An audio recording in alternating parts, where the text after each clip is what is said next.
എല്ലാം അതിൻ്റേതായ സമയത്ത് ഭംഗിയായി നടക്കുന്നതാണ്. അമിത ചിന്തകൾ പ്രയോജനം ചെയ്യില്ല. ഒരിക്കലും സംഭവിക്കില്ല എന്ന് കരുതിയ പല കാര്യങ്ങളും പിന്നീട് യാഥാർത്ഥ്യമായേക്കാം. ചോദ്യം ചെയ്യുന്നതിനേക്കാൾ വിശ്വസിക്കാൻ തയ്യാറാവുക. പ്രതീക്ഷകൾ ഇലകൾ പോലെയാവണം. കൊഴിയുന്തോറും പുതിയവ തളിർത്തുകൊണ്ടിരിക്കണം. എത്രമാത്രം ഒറ്റപ്പെട്ടു പോയാലും മറ്റൊരാളെ ശല്യം ചെയ്യാതിരിക്കുക. കാരണം ഒറ്റപ്പെടലിനേക്കാൾ വേദനയാണ് ഒഴിവാക്കലുകൾക്ക്. പിടിവാശി കൊണ്ടോ അഹംഭാവം കൊണ്ടോ ജീവിതത്തിൽ ഒന്നും നേടാനാവില്ല. എന്നാൽ വിട്ടുവീഴ്ച കൊണ്ട് പലതും നേടാനാകും. ഇഷ്ടമില്ലാത്ത ഒരാളോട് നിങ്ങൾ മാന്യമായി സഹകരിക്കുന്നതിൻ്റെ അർത്ഥം നിങ്ങളൊരു ബുദ്ധിശൂന്യൻ ആണെന്നല്ല. പകരം നിങ്ങൾക്ക് ആ വ്യക്തിയെ അച്ചടക്കത്തോടെ കൈകാര്യം ചെയ്യാനുള്ള പക്വത ഉണ്ടെന്നാണ്. നിത്യവും നനച്ചു കൊടുക്കേണ്ട ചെടി പോലെയാണ് ബന്ധങ്ങൾ.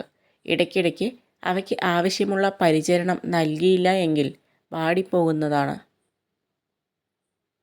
മനുഷ്യൻ്റെ ഏറ്റവും വലിയ ശക്തി അവൻ്റെ മനസ്സാണ്. മനസ്സ് തളരുമ്പോഴാണ് ശരീരം തളരുന്നത്. എന്തൊക്കെ സംഭവിച്ചാലും ഉറച്ച മനസ്സോടെ നേരിടാൻ സാധിക്കണം. മൗനം ഒരു സുഹൃത്താണ്. അതൊരിക്കലും നിങ്ങളെ വഞ്ചിക്കുകയില്ല. മനസ്സ് തകർക്കാനും മനസ്സ് നിറയ്ക്കാനും പ്രിയപ്പെട്ടവരോളം പോന്ന വേറെ ആരുമില്ല എന്നതാണ് സത്യം. എല്ലാ മനുഷ്യർക്കും രണ്ട് കഥകളുണ്ടാകും. ഒന്ന് അയാൾ ജീവിക്കുന്ന കഥ, മറ്റൊന്ന് അയാൾ ജീവിക്കാൻ ആഗ്രഹിക്കുന്ന കഥ. ആരോടെങ്കിലും മോശമായി സംസാരിക്കാൻ തോന്നുമ്പോൾ വായ് മൂടിക്കെട്ടി നിൽക്കുന്നതാണ് യഥാർത്ഥ പക്വത. തനിച്ചാകും എന്ന ഭയത്താൽ സ്നേഹം യാചിച്ച് വാങ്ങാതിരിക്കുക. സ്നേഹിക്കാനും പരിഗണിക്കാനും നിങ്ങൾക്ക് നിങ്ങളോളം പോന്ന ഒരു കൂട്ട് അസാധ്യമാണ്. ഒന്നും അധികമാകരുത്.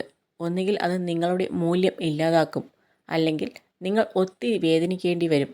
അതിപ്പോൾ സ്നേഹമായാലും പ്രണയമായാലും ബന്ധങ്ങളായാലും. പല പ്രാവശ്യം വാക്കുകൾ മാറ്റിപ്പറയുന്നവരിൽ നിന്നും സ്നേഹം, സത്യം, വിശ്വാസം ഇതൊന്നും പ്രതീക്ഷിക്കരുത്. നിങ്ങളെ അവരുടെ ആവശ്യങ്ങൾക്ക് വേണ്ടി മാത്രം ഉപയോഗിക്കുന്നു എന്ന് തോന്നിയാൽ അത്തരം കൂട്ടുകെട്ട് ഒഴിവാക്കുക. ചില വേദനകൾ അങ്ങനെയാണ്. മനസ്സിന് താങ്ങാനും പറ്റില്ല, ആരോടും പറയാനും പറ്റില്ല.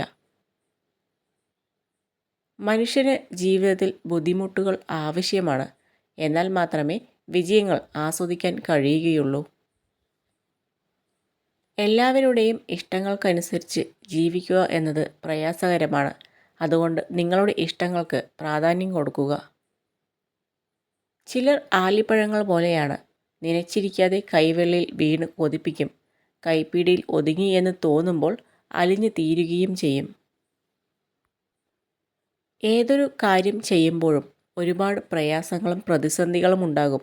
അതിനെയെല്ലാം തരണം ചെയ്ത് മുന്നോട്ടു പോവുക. എത്രത്തോളം നമ്മൾ സഞ്ചരിക്കുന്ന വഴി ദുർഘടം ആകുമ്പോഴും മനോഹരമായ ഒരു വഴി മുന്നിലുണ്ടെന്ന് തോന്നലാണ് നമുക്ക് മുന്നോട്ട് നടക്കാൻ പ്രചോദനമാകുന്നത്.